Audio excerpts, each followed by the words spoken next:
부산 안성교회 오늘의 밥 시간입니다. 2월 28일 수요일 오늘의 밥은 마가복음 7장 14절로 23절 말씀입니다. 무리를 다시 불러 이르시되 너희는 다 내 말을 듣고 깨달으라. 무엇이든지 밖에서 사람에게로 들어가는 것은 능히 사람을 더럽게 하지 못하되 사람 안에서 나오는 것이 사람을 더럽게 하는 것이니라 하시고 무리를 떠나 집으로 들어가시니 제자들이 그 비유를 묻자온대 예수께서 이르시되 너희도 이렇게 깨달음이 없느냐? 무엇이든지 밖에서 들어가는 것이 능히 사람을 더럽게 하지 못함을 알지 못하느냐? 이는 마음으로 들어가지 아니하고 배로 들어가 뒤로 나감이라. 이러므로 모든 음식물을 깨끗하다 하시니라. 또 이르시되 사람에게서 나오는 그것이 사람을 더럽게 하느니라. 속에서 곧 사람의 마음에서 나오는 것은 악한 생각 곧 음란과 도둑질과 살인과 간음과 탐욕과 악독과 속임과 음탕과 질투와 비방과 교만과 우매함이니 이 모든 악한 것이 다 속에서 나와서 사람을 더럽게 하느니라. 7장의 이 전반부는 바리새인들이 예수님의 제자들을 율법과 전통으로 비난하고 이에 예수님께서 바리새인들의 외식을 지적하시면서 오히려 이 바리새인들의 전통으로 하나님의 말씀을 폐한다고 가르치십니다. 유대인, 이 율법주의자들, 이 바리새인들의 주장은 사람이 의롭고 특히 자신들의 행위가 의롭고 먹고 살기 위해서 이것저것 먹는데 이 먹는 것이 사람을 더럽게 하고 또 안식일에나 또 아무 것이나 먹는 것이 율법에 어긋난다는 주장입니다. 그런데 율법이 사람을 옳가매기 위해서 있는 것이 아니고 로마서에 의하면 사람이 이 죄를 깨닫게 하도록 하는 것이 율법이고 이 율법을 온전히 사람이 지킴으로 지킬 수 있는 것이 아니고 지킴으로 의롭게 될 수 없다는 것이죠. 그리고 오늘 본문에서 예수님은 무엇이든지 밖에서 들어가는 것이 사람을 더럽게 하는 것이 아니라 16절을 보시면 사람 안에서 나오는 것이 사람을 더럽게 하는 것이니라. 이 말씀을 깨달으라고 말씀하시는데 제자들도 이 말씀을 잘 이해를 못하죠.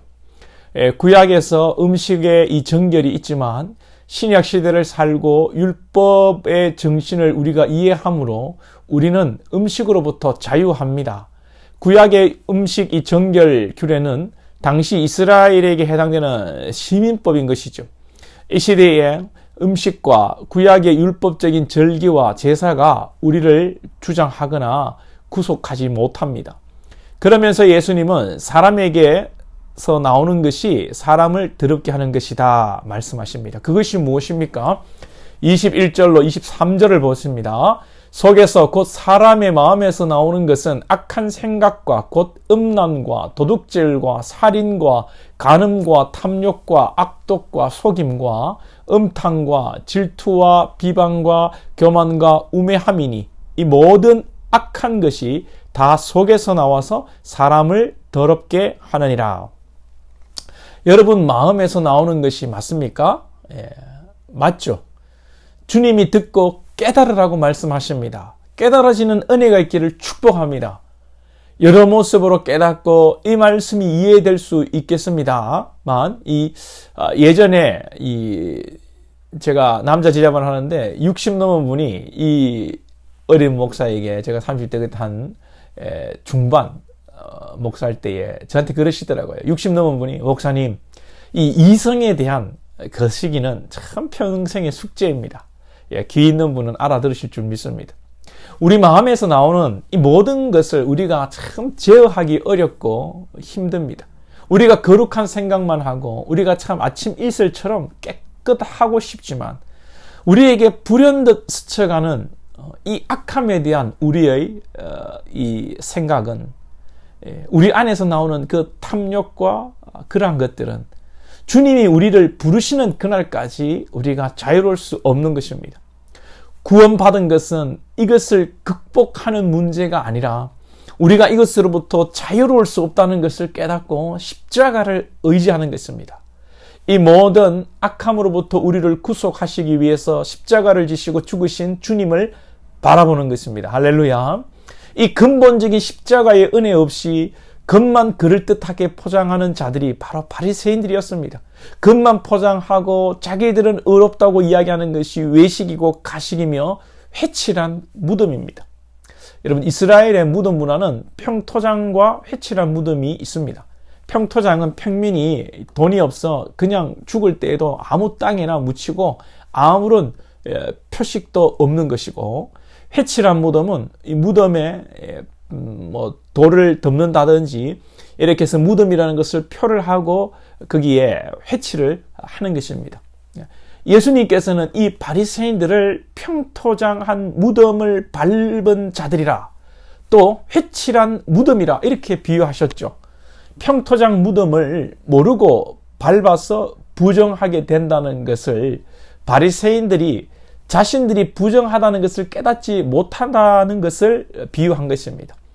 그리고 회칠한 무덤이라는 것은 속은 오늘 말씀처럼 시커먼 그런 사람이지만 겉으로는 회칠한 무덤처럼 깨끗한 척을 한다는 것이죠. 여러분, 우리에게 가장 큰 은혜가 무엇이겠습니까? 바리새인들처럼 자신의 더러움을 깨닫지 못하는 것이 아니라 나 자신이 죄인이라는 것을 깨닫는 것입니다. 그리고 회칠한 무덤처럼 자신을 포장하는 것이 아니라 있는 모습 그대로 주님 앞에 나아가는 것입니다.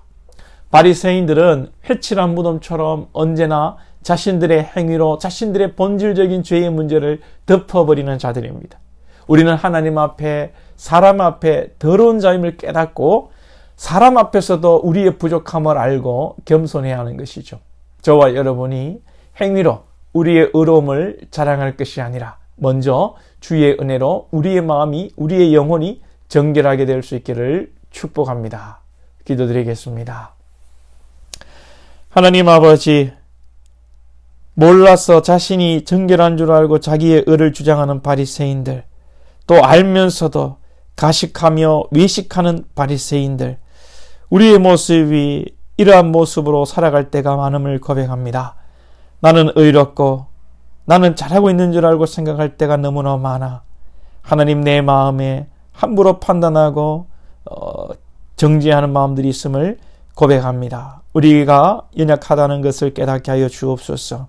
우리 안에 선한 것이 없음을 알게 하시고 우리가 선함으로 구원받는 것이 아니라 우리의 죄가 용서받음으로 구원받는다는 사실, 십자가의 은혜로 구원받고 오늘도 그 십자가의 은혜로 이만큼 살아간다는 사실 기억하며 늘 감사하며 하나님 앞에, 사람 앞에 겸손한 삶이 될 수 있도록 축복해 주옵소서. 예수님의 이름으로 기도하옵나이다. 아멘.